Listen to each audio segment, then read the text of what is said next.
Okay, dropping another one. This video is going to be about the big trial that's been going on in the rap world and all over the world. YNW Melly. So, a South Florida deadlocked jury resulted in a mistrial of rapper YNW Melly. When the jury became deadlocked for the first time, Judge John Murphy asked them to deliberate, but after the third time, he declared a mistrial, rightfully so. The jury failed to reach an unanimous decision after 19 days of arguing and almost 2 days of deliberations. YNW Melly is facing 2 first-degree murder charges for the 2018 killings of 2 of his friends, one 21 years young, the other one 19 years young. His friends,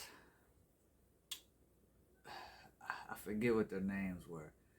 Think YNW, Juvie, YNW, Sack Chaser, or something like that. YNW Melly, 24 years young, has pleaded not guilty and faces possible death sentence if convicted. County prosecutors sought the death penalty and are likely to retry the case with a new jury, according to the Associated Press, and they are retrying it. Melly is accused of killing his friends in a white Jeep. I think it was a white Jeep, some type of Jeep driven by YNW Bortlen. The shootings happened after a recording session in Fort Lauderdale, Florida, and prosecutors claim that it was part of a gang action. That's what they say, part of a gang action. Defense attorneys, though, said the claim lacked credibility because YNW Melly and the victims were all close friends. After the shooting and killing the 2 victims, YNW Sack Chaser and YNW Juvie, prosecutors say Melly and Bortlen took the bodies to an area near the Everglades and shot the car up from behind to make it look like a drive-by shooting. Now, I didn't follow this whole trial. I don't really know much about YNW Melly. I just been looking into it recently. I do know some police officers testified about like the bullet pattern and which ways the bullets came from. One of the officers were part of a special investigations unit and actually wore a mask when he testified, and testified that he had a $50,000 hit on him. They called him Danny Polo. He testified how he extracted text messages from YNW Melly to his girlfriend from Melly's phone, stuff like that. This is a crazy case. You know, I don't know if you guys know about this or not. I'm kind of new to this because this happened 2018, so this happened 4 or 5 years ago. But just recently, it got declared a mistrial. So basically, they say this YNW rap group was in a studio. They got recording footage of it. They leave in 2 different cars to go back, I think, to Melly's house. One of the cars never made it to Melly's house. They say that the car got shot up, so the prosecutor is saying that YNW Melly killed 2 of his boys. Whatever happened after that, Bortlen was a driver, went to the hospital with his 2 homies, and they're saying he's covering it up for Melly, saying it was in a drive-by, whoop-de-whoop. The prosecutors are saying Melly killed the dudes. Bortlen was in on it. They both shot up the car from behind after they killed him.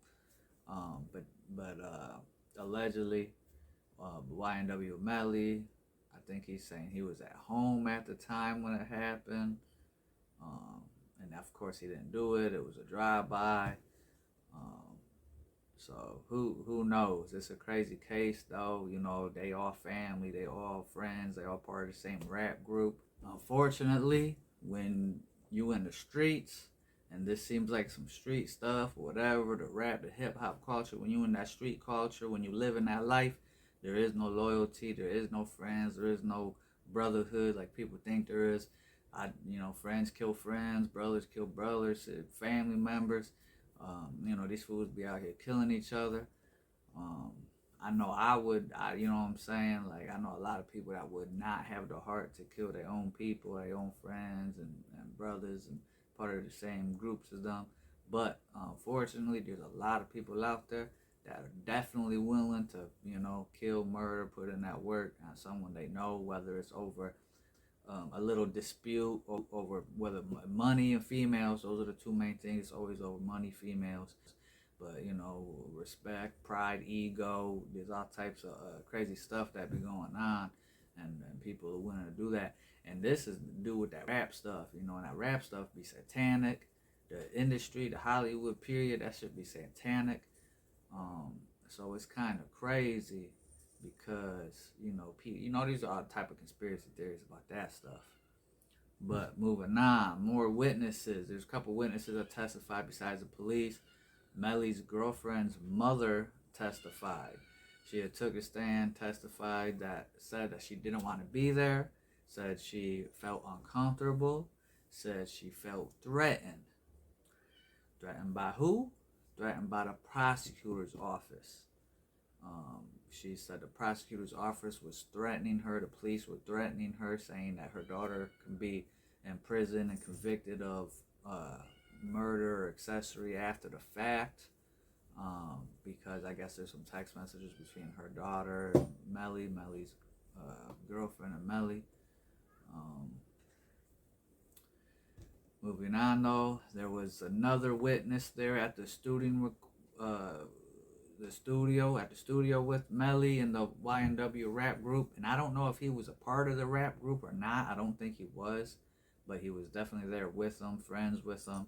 But he testified that after the recording studio, they loaded up into two cars and they were both heading to Melly's house. He testified that later that night when he seen Melly, he had on different clothes than the clothes he had on in the studio. According to the law in Florida, they have 90 days. I think it's 90 days, 90 or 93, maybe 95 days, something like that, to try you again after the mistrial. They've already, I know that I looked into it, they already put in the paperwork to get the case rolling again. The YNW Bortlen case is going to be coming up. I know some of Melly's defense was, I don't know if they were blaming or pointing, but they were kind of hinting towards putting the murders on Bortlen. Saying Bortlen is accused of covering it up or whatever. He's the one that drove these victims to the hospital. So, it's going to be crazy. But that case is separate from the Melly case. Even though it was all together, they try you separately. Supposedly, I think it was Bortlen, they said had gun residue, powder on his hands in the hospital or something like that. I also heard that Melly has a rap song that allegedly talks about this situation. I am unsure if they're trying to convict him. I don't know if any of the evidence is his lyrics, but we see that a lot nowadays, that these prosecutors and police will use the rapper's lyrics against them. I don't know if they're doing that in the YNW Melly case. I haven't found nothing that says that in the YNW Melly case, but someone, one of my homies close to me showed me a song, and supposedly it's about this little case and what's going on. But YNW Melly, he remains in jail. He's awaiting another trial.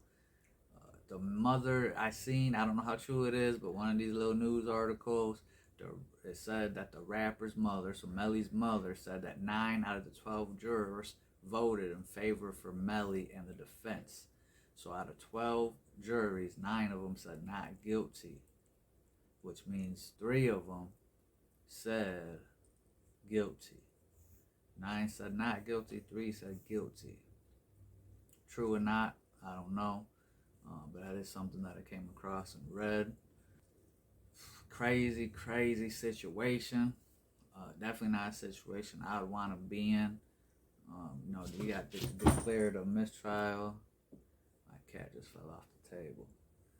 But yeah, he got declared a mistrial. That does not mean he won the case. He beat the case. That just means out of the 12 people, 9, some of them said guilty, some of them said not guilty, and it got to be unanimous. All 12 got to say guilty to get the guilty charge, or all 12 got to say not guilty to get the not guilty charge and be let go, let free.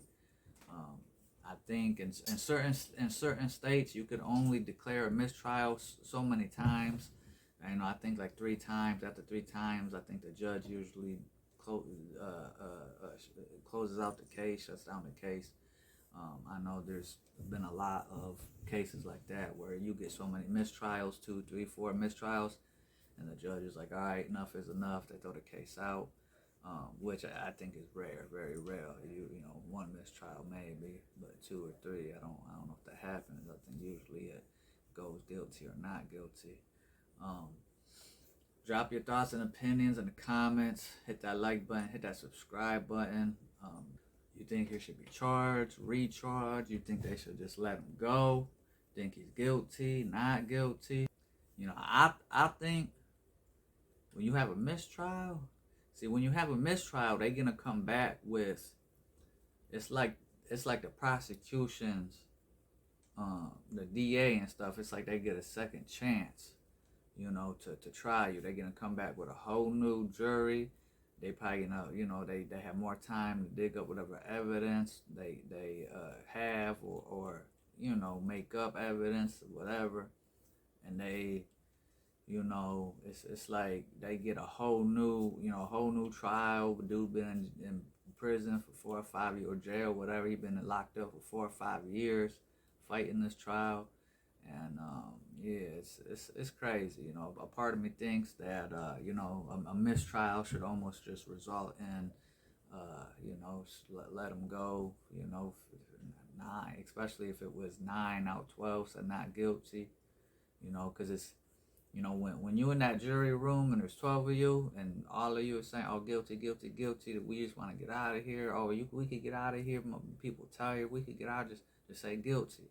I think it takes a solid individual to really look at the case and look at the evidence and say, okay, he's not guilty. I'm sticking to my guns. Whoop-de-whoop. But it all takes one dude to say not guilty, and that's a mistrial. Crazy case. Drop your comments. Let me know what you think about it.